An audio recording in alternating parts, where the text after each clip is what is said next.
고생했어요 그대 이리 와서 내 품에 안긴 채로 그대의 오늘 하루 내게 나눠줘요 걱정 말아요 그대 오늘 밤은 나에게 안긴 채로 잠들어도 괜찮아요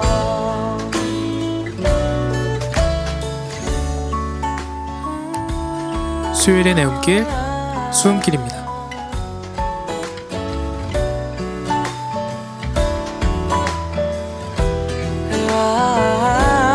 걱정 말아요 그대 오늘 밤이 지나도 난 그대 곁을 떠나지 않을 거예요 오늘 하루도 수고했어요.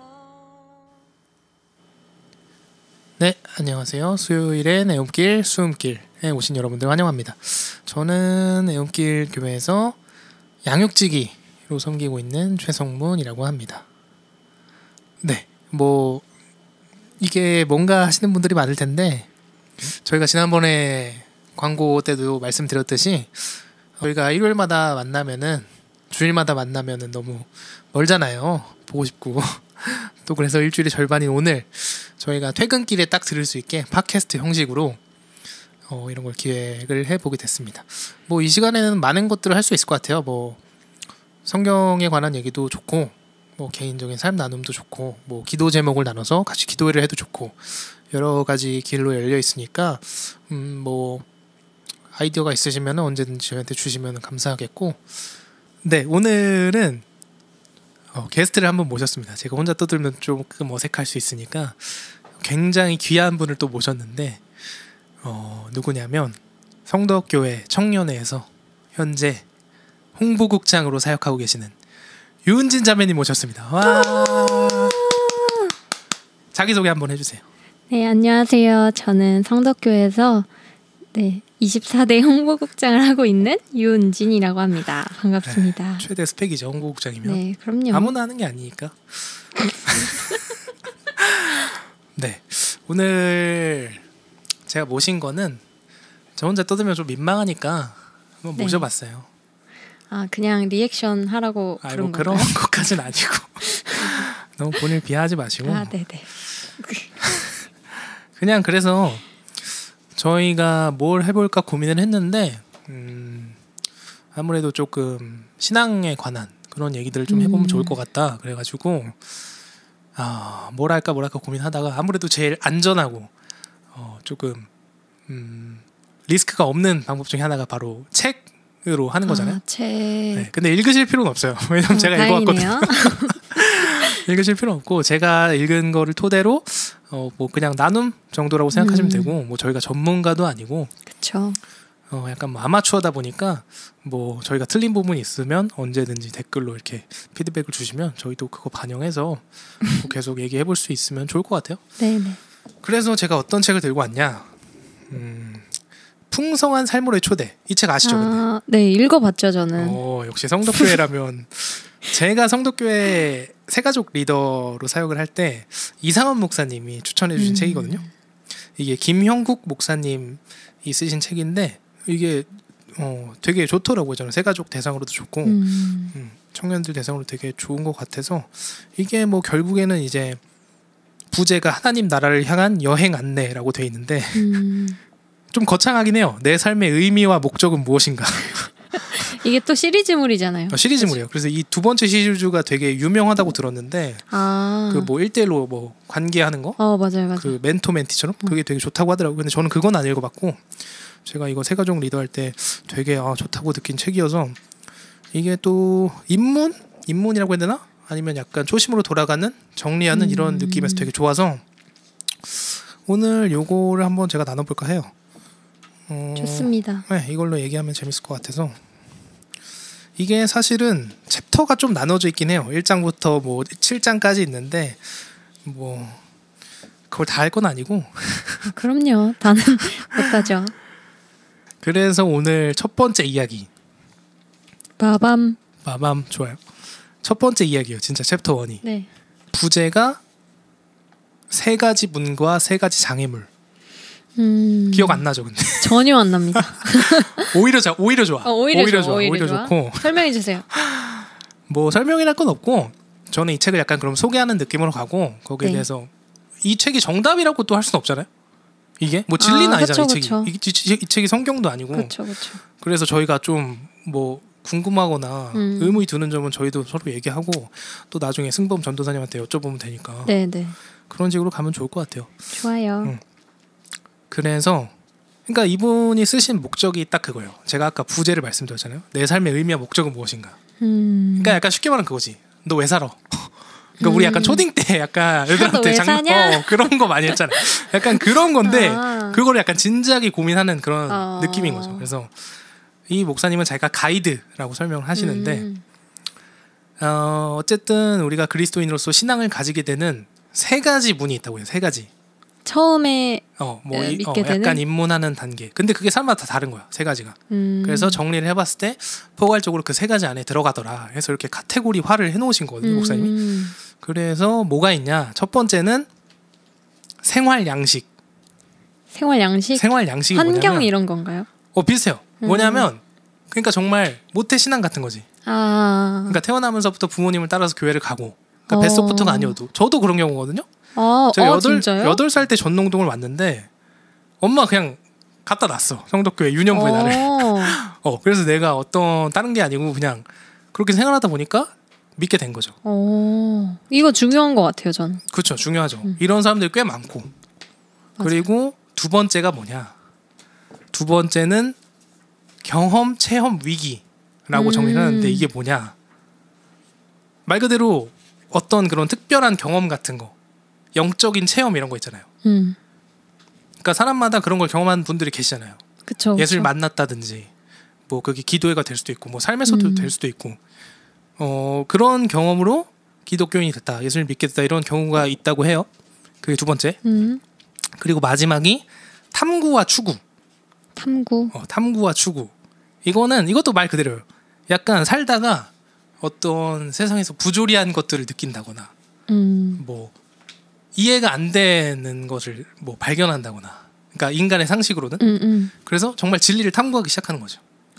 쉽지 않은 문인데. 근데 확실히 뭐 나이를 먹어 가다 보면은 그런 분들이 꽤 있나 봐요. 저도 옛날에는 이해를 잘 못했는데 이 진리를 탐구한다는 게 뭐 세상에 불의한 것들을 많이 보고 기독교인이 아니더라도 친구들 중에 한 명씩 그런 사람 있잖아요. 근데 꼭 맞아요. 굳이 크리스찬 아닌데 약간 이런 거에 되게 관심 많고 철학에 관심 많고 그러니까 이런 쪽으로 기독교에 입문해서 예수님을 알게 되는 사람들도 있다. 그래서 정리해보면 생활 양식 그리고 경험, 체험, 위기 그다음에 탐구와 추구 이렇게 3가지 큰 문이 있다고 해요. 어때요? 뭐 이 셋 중에 뭔 것 같아요? 제가 해당되는 거예요? 근데 저부터 얘기해. 난 근데 아까 얘기했듯이 저는 생활 양식이죠. 모태 신앙까지는 아닌데 8살 때 이 동네 와서 저는 부모님 맞벌이를 하셨기 때문에 주말에도 일을 하셔가지고 약간 교육 차원에서 이렇게 같이 보내신 것 같아요. 교회가 또 믿을만하고 안정적인 그때만 해도 이미지가 되게 좋았잖아요. 교회가. 그럼 부모님은 다니고 계시다가 그런 아니요, 거예요? 그때 아니면? 부모님은 바쁘셨죠. 일하느라. 그래서 지금도 저희 아버지는 무교고 어머니는 그렇게 부정적이시진 않은데 뭐 힘든 일 있으면 기도해라 이렇게 말씀만 하시는 정도? 그냥 정말 좋은 이미지 때문에. 그렇죠. 그렇게 보면은 되게 운이 좋았죠. 저는 지금에는 이미지가 너무 안 좋으니까 교회가 좀 힘들 수도 있을 것 같다는 생각을 하는데 저는 그런 식으로 어쨌든 생활 양식 첫 번째 케이스를 통해서 들어온 케이스고 어때요, 문희는? 저도 생활 양식이라고 해야 될 것 같긴 한데 저는 아는 분들은 아는데 제 동기인 이희진 실명 걸어도 되는 거예요? 좋은 거니까. 그럼요. 정도라는 건 좋은 거니까. 그럼요. 이희진 자매를 따라서 제가 중학교 1학년 때 성덕교회로 사실은 그냥 뭐 교회는 저한테 뭐 토요일에 떡볶이 주는 약간 이런 정도의 그냥 좋은 곳이다였는데 일요일마다 희진이랑 놀려면 제가 교회를 와야 됐어요. 희진이랑 놀려면. 그래서 그렇게 앉아 있다가 지금 여기 제 중학교 중등부 선생님들 듣고 계실지는 모르겠는데 열심히는 아니었고 그냥 대부분 그렇죠. 대부분 그냥 그렇고. 그래도 그 교회 뭔가 소속감을 조금씩 점점 느끼고 익숙해지는 그런 계기였던 것 같아요. 그렇죠. 맞아. 우리 때는 근데 대부분 그랬던 것 같아요. 제 친구들도 보면 그렇고 노는 게 좋아서. 맞아, 다 놀러 갔죠, 사실. 근데 그것도 중요한 부분이죠. 그래서 여기 한 가지 문으로 또 적어놓은 거고. 맞아. 저도 근데 8살 때 그렇게 해서 그런 과정을 거치고 지금이 됐죠. 잘 됐네요. 잘 된 거죠. 잘 됐네요. 근데 네. 어쨌든 그렇게 3가지 문이 있는데 이 목사님 말씀하시는 거는 이 3가지 중에 하나로 치우치면 안 된다. 안 된다. 결국에는 이 3가지가 다 필요하다 이렇게 얘기를 하시거든요. 그러니까 예를 들어서 이제 모태신앙이라고 하면 요즘은 아니지만 꽤 됐는데 우스갯소리로 왜 모태신앙이냐 하면은 신앙생활 잘 못해서 맞아. 모태신앙 못해서 모태신앙 이렇게 얘기하기도 하고 왜냐면은 그냥 어릴 때부터 습관적으로 다닌 사람들은 솔직히 많이 봤잖아요. 그렇게 노는 것만 하다가 결국에는 이제 대학생 되고 이렇게 해서 자연스럽게 떠나간 친구들 저도 몇 명 봤는데 뭐 그런 사람들도 있는 거니까 확실히 이런 생활 양식만 가지고는 한계가 있다. 그런 한계점이 또 있는 거고 그리고 뭐 경험이나 체험 이런 특별한 경험으로 들어온 경우도 그것만 가지고 오래 가지는 못한다고 해요. 그래서 뭐 지적으로도 이해하는 게 필요하고 그쵸. 그게 또 삶의 양식으로 체화가 되는 것도 필요하고 그렇게 말씀하시고 마지막으로 뭐 탐구나 추구 뭐 철학적이고 인문학적인 걸 뭐 이렇게 하다가 들어오신 분들도 결국에는 이제 나중에 다른 것들이 빠지면 머리만 커진 기독교인이 된다고 해요. 무슨 느낌인지 느낌이 오죠? 그래서 세월이 지나면서 이 모든 것이 조금 더 심화되고 강화되고 부분 이렇게 해서 조금 이렇게 됐을 때 약간 뭐 3일체 느낌으로 그것까지 네. 오케이. 네, 그렇게 선순환되는 과정이 있어야 우리가 조금 의미 있고 가치를 좀 추구하는 그리스도인이 될 수 있다. 뭐 이렇게 얘기를 해요. 그리고 목사님이 이 책 쓰신 분 목사님이 여기서 이 3가지를 다 다루는 건 좀 어렵다고 해요. 왜냐하면 내용이 워낙 방대하니까. 그리고 짧은 이야기 7편으로 줄였으니까 여긴 챕터가 7개밖에 없으니까 여기서는 그걸 다 다루지 않고 특히 뭐 생활 양식 이런 부분은 이 책 한 권이 아니고 그것도 있고 책 한 권으로 끝나는 게 아니고 진짜 평생을 해야 되는 거잖아요. 그쵸. 그런 거라서 뭐 이 부분보다는 그 추구, 탐구 이런 쪽에 좀 집중해서 적어 놓으신다고 하셨어요, 이 책을. 그래서 이 뒷 내용이 약간 그런 쪽이긴 해요. 조금 더 지식적으로 진리를 좀 찾아가는 과정 이런 얘기를 좀 설명하긴 하는데 뭐 어쨌든 결론을 따지자면 그 3가지를 우리가 모두 챙겨가야 된다. 그 어느 하나 놓쳐서는 안 된다. 치우치면 안 된다. 네. 근데 여기서 또 장애물들이 있잖아요. 우리 신앙생활에 그러니까 그 3가지 문을 통해서 그 뭐 입문하고 우리가 그 인생의 의미를 찾기 위해서 이렇게 하려고 하는데 장애물들이 몇 가지 있는 거예요. 여기에 좀 정리를 해놓으시긴 했는데 이게 좀 재밌거든요. 한 3가지 정도를 여기서 적어 놓으셨는데 첫 번째가 뭐냐면 다른 게 아니고 기독교 자체 그리고 교회 자체가 만들어 놓은 장애물이라는 게 있어요. 뭐냐면 그러니까 그런 거죠. 우리가 못하고 있는 거 사회적으로 되게 많을 수 있는데 뭐 목사가 성범죄를 저지른다든지 그런 거 그 뭐 위선적인 뭐 세습 문제라든지 누가 봐도 이제 사회적으로 플러스가 되는 요소가 아닌 그런 것들 있잖아요. 비리나 뭐 이런 것들. 진짜 그러니까 회의감이 드는 교회 자체에서 저지르는 잘못들. 이 첫 번째 장애물이라고 해요. 네, 크네요. 첫 번째부터. 이게 제일 크니까 저번 적어놓으셨나? 하여튼 약간 이제 교적교인 거지. 교회 중 교회다. 맞아요. 약간 그런 느낌인데 이게 진짜 안타까운 일이죠. 그리고 아무리 뭐 목사들도 사람이라고 해도 그 자리에 있으면 더욱더 책임질 일이 많은 책임을 더 많이 져야 되는 자리인데 아쉽기는 한 거죠. 그래서 약간 뭐 새신자들이나 우리가 전도할 때 가장 솔직히 말해서 현실적으로 가장 크게 와닿는 장애물이 이건 것 같아요. 맞아요. 그래서 니네 교회가 뭐가 좋은데? 그러니까 예수님을 전하는데 너무 힘든 거야. 우리 교회가 못하고 있는 것들 때문에. 그것도 그렇고 그 부분이 그래서 큰 장애물인 것 같긴 해요. 그래서 정말 커요.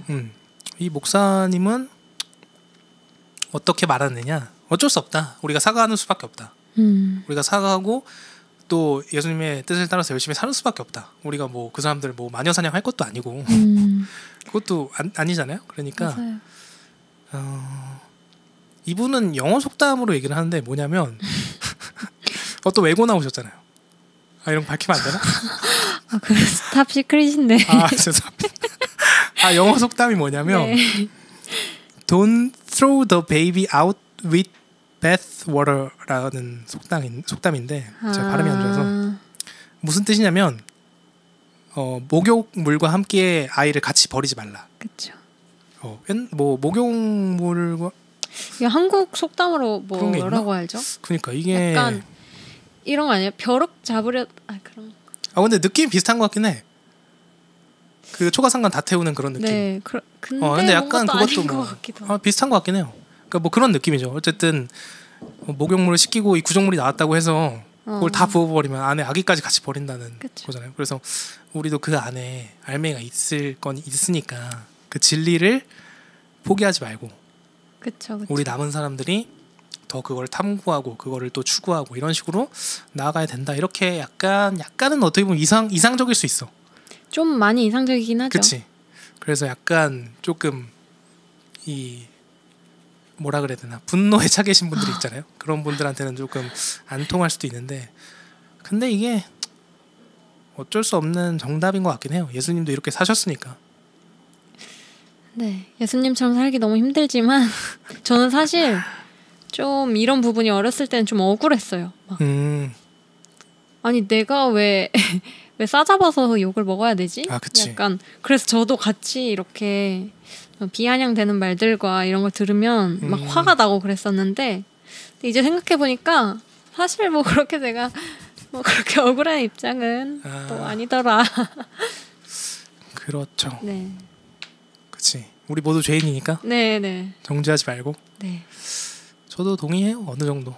그러면서도 또 분노하는 측면이 있는 거고. 그렇죠. 분노할 건 해야죠. 그렇죠.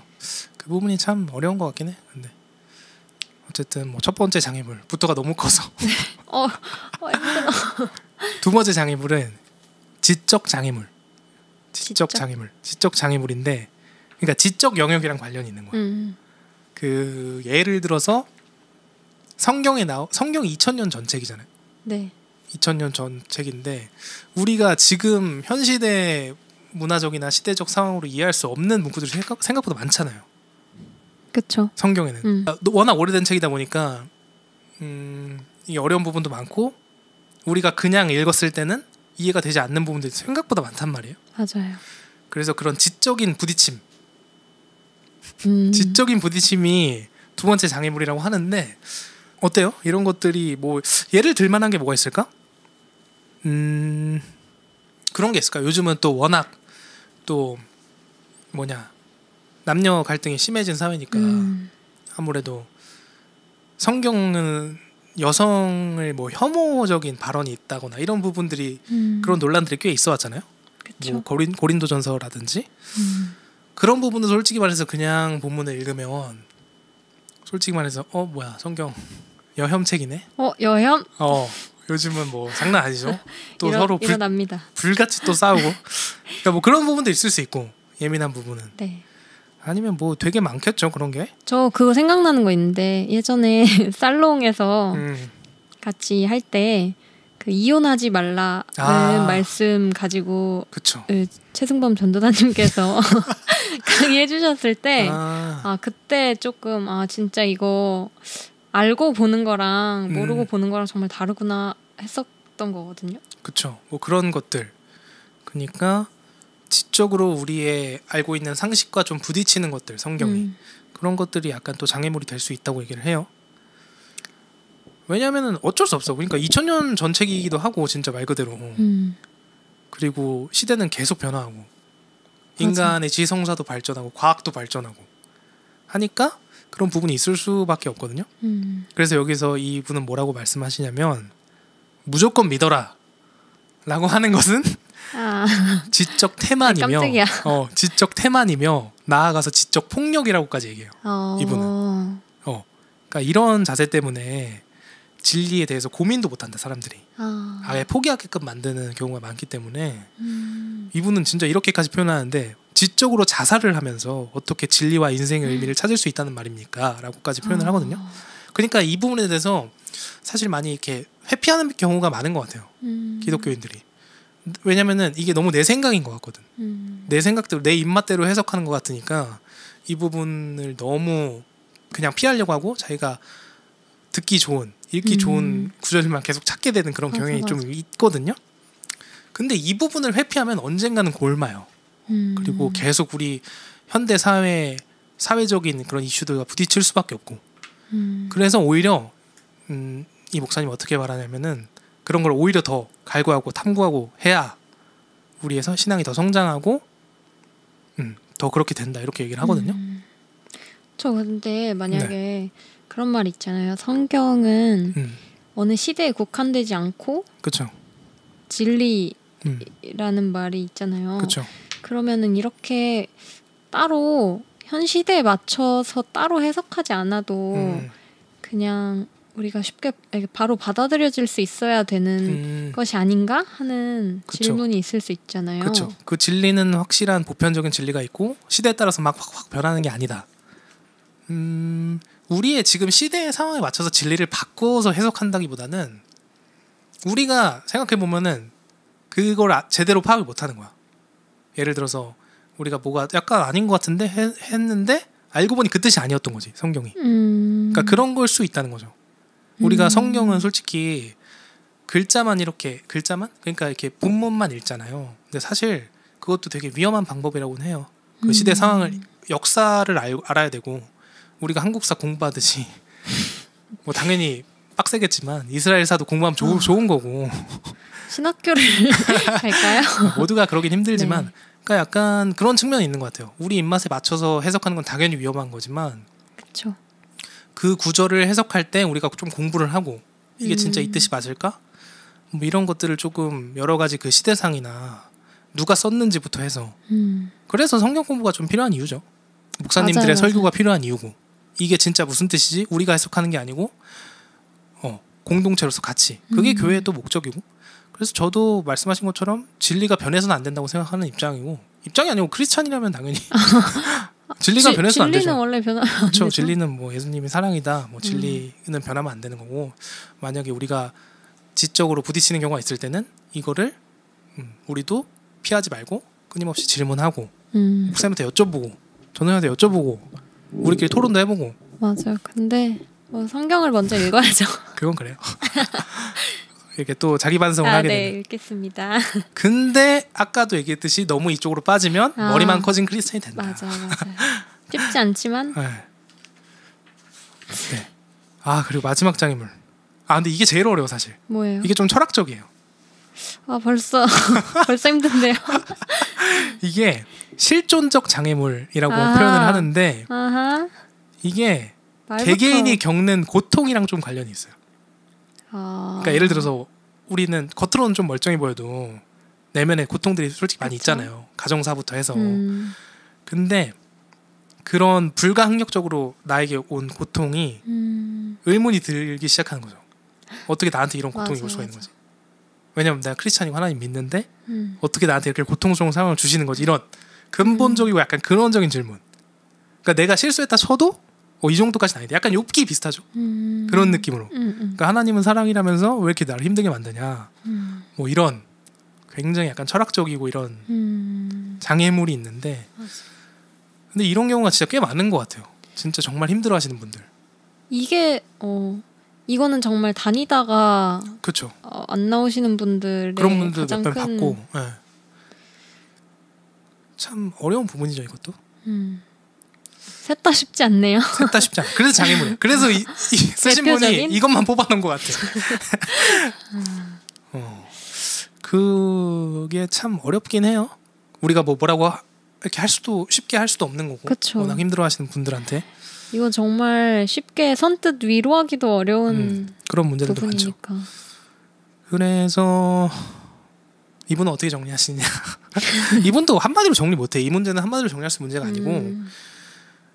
근데 이런 식으로 얘기해요. 고통은 어쩌면 우리에게 필요악일지도 모릅니다. 고통이 없다면 우리는 행복한 애완동물처럼 살지 않았을까요? 라고 적혀 있어요. 그리고 이렇게 뭐 뒤에 더 있는데 제가 행복한 애완동물에다 이렇게 물음표를 쳐놨거든요. 필기할 때. 아마 행복한 뭐, 애완동물? 아마 뭐 자유의지나 뭐 이런 쪽 아닐까 생각하는데 저도 뭐 잘은 모르지만 신학계에서 뭐 악에 대한 뭐 이런 얘기도 많고 선과 악에 대한 얘기도 많고 죄에 대한 얘기도 많은데 뭐 어쨌든 이분은 여기서는 이렇게 얘기해요. 고통은 우리를 파괴하기도 하지만 제대로 사용하면 우리를 성숙하게 만든다. 그리고 이 고통의 문제는 하나님의 진리에 다가간 일을 방해하기도 하지만 디딤돌이 되기도 한다. 그러니까 약간 좀 애매해요. 이게 솔직히 답을 내릴 수 있는 문제는 저도 아니라고 생각하긴 하는데 그래서 어쨌든 이 문제는 그래서 너무 쉬운 문제가 아니기 때문에 맞아요. 4번째와 5번째 파트에서 다시 다룬다고 하십니다. 한마디로 정리가 안 되니까. 채널 고정해주세요. 언제 할지 모르겠지만. 채널 고정. 네, 그래서 저희가 정리를 해보면 처음에 우리가 신앙으로 들어가는 문 3가지. 뭐였죠 첫 번째?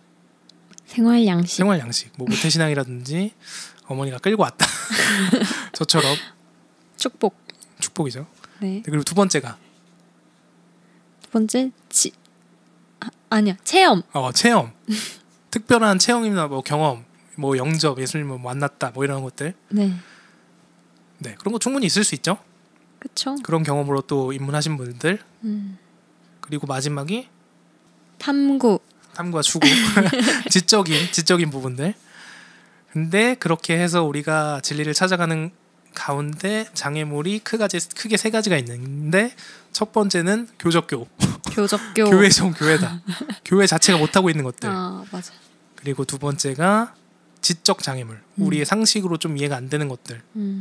그리고 세 번째가 조금 철학적이긴 하지만 실존적 장애물. 고통 같은 인간으로서 이해하기 어려운 불합리한 상황들. 그러니까 이런 것들을 장애물을 넘어서야 우리가 좀 더 진리에 다가갈 수 있다. 뭐 이런 식으로 얘기를 하시고 되게 괜찮죠? 근데 정리가 조금 그래도 저야 딱 첫 챕터 같아요. 그렇죠. 그래서 약간 저도 새가족 교육을 할 때 괜찮았어요. 이 책의 처음 정리 부분이. 왜냐면은 그 전에는 사형리로 했었는데 사형리가 솔직히 말해서 약간 좀 어렵기도 하고 맞아요. 또 논란도 좀 있죠. 반쪽짜리 복음이다 뭐 이런 논란도 있고 부활이 뭐 빠져있다 뭐 이런 얘기도 있는데 저 자세한 건 모르지만 그런 것도 있고 바로 그 자리에서 뭐 영접기도만 하면 구원을 얻는다라든지 그런 게 조금 논란이 있는 걸로 저는 알고 있는데 그걸 떠나서 일단 조금 내용이 너무 간결하기도 하고 좀 어려워요. 설득시키기가 어려워. 맞아. 그리고 좀 나눔을 할 수 있는 것도 그런 것도 적죠. 좋고 그래서 이 내용이 괜찮다고 생각했고 어쨌든 근데 이분은 약간 그래도 지적 탐구 쪽을 조금 얘기한다고 하셨으니까 계속 그쪽으로 가긴 갈 거예요. 그래서 이분이 약간 대학교 1학년 때 사람들이 자기는 궁금한 게 되게 많았는데 묻지 말고 믿기만 해라 이랬대. 폭력적이네요 조금. 네. 근데 저희도 약간 이런 분위기가 많았어요 옛날에는. 그죠? 그래요? 그랬던 것 같아요. 뭐 지금은 조금 많이 그게 풀린 것 같은데 그래서 뭐 이분의 모토가 뭐가 됐냐면 지금의 솔직한 질문을 하면 솔직한 답변이 주어진다. 이게 모토래요. 자기 신앙 쪽으로. 네. 그래서 이분이 챕터 1을 정리하면서 남기는 말은 솔직한 질문을 던지면서 이 여행길을 함께 가보자. 네. 출발 이런 느낌이죠. 그렇게 해서 첫 챕터가 마무리되고요. 저희가 지금 30분 정도 했어요. 너무 짧은데요? 그래요? 좋은데? 자세가 좋은데? 두 번째 이야기를 스포해 주시. 근데 두 번째 얘기가 좀 빡세. 두 번째 이야기가 그래요? 무신론과 유신론이에요. 저 집에 가겠습니다. 오늘 두 번째 이야기까지 할 건 아니고 네. 만약에 오늘 했던 얘기 중에 궁금하신 거나 나는 좀 다르게 생각한다거나 그런 것들 있으면 언제든지 편하게 댓글로 남겨주시고요. 또 개인적으로 뭐 승범 전도사님한테 연락을 하셔도 되고 다이렉트로 불편하시면 댓글 남기기 불편하시면 그렇게 하셔도 되고 승범 전도사님 번호는 저희 애움길 교회 소개 자료에 보면 적혀 있으니까 편하게 연락 주시고요. 뭐 마무리 어떻게 할까요? 글쎄요. 마무리도 노래를 들으면 좋을 것 같아요. 힐링. 저희 초반에 나왔던 노래가 퇴근길이라는 노래거든요. 그냥 가요인데 이게 너무 고생했다고 위로해주는 가요인데 제가 개인적으로 좋아하는 가요라서 이걸 들으면서 마무리하면 될 것 같고 뭐 마무리 인사라도 해야 되나? 어떻게 하죠? 하셔야죠. 어떻게 할까요? 첫 그래도 게스트신데 제가요? 네. 숨길의 첫 게스트신데. 네. 지친 퇴근길에 못하겠어. 시그니처로 쓸게요. 하지 마세요. 매번 틀어도 그게 더 싫어요. 네. 좋은 약간 어느 정도 힐링의 시간이 되었으면 좋겠다고 생각했어요. 그럼 뭐 더 할 나위 없으셨고요. 어쨌든 오늘 하루 고생하셨고 퇴근길 조심해서 집에 들어가시고 저희는 또 주일에 뵙는 걸로 하겠습니다. 여러분 그러면 조심히 들어가세요. 안녕. 안녕. 있어요 그대 이리 와서 내 품에 안긴 채로 그대의 오늘 하루 내게 나눠줘요. 걱정 말아요 그대 오늘 밤은 나에게 안긴 채로 잠들어도 괜찮아요.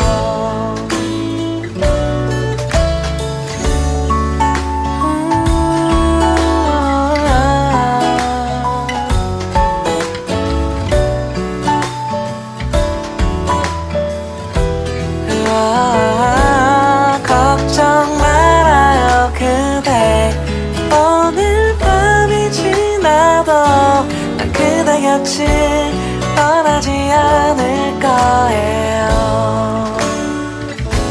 오늘 하루도 수고했어요 내 사랑.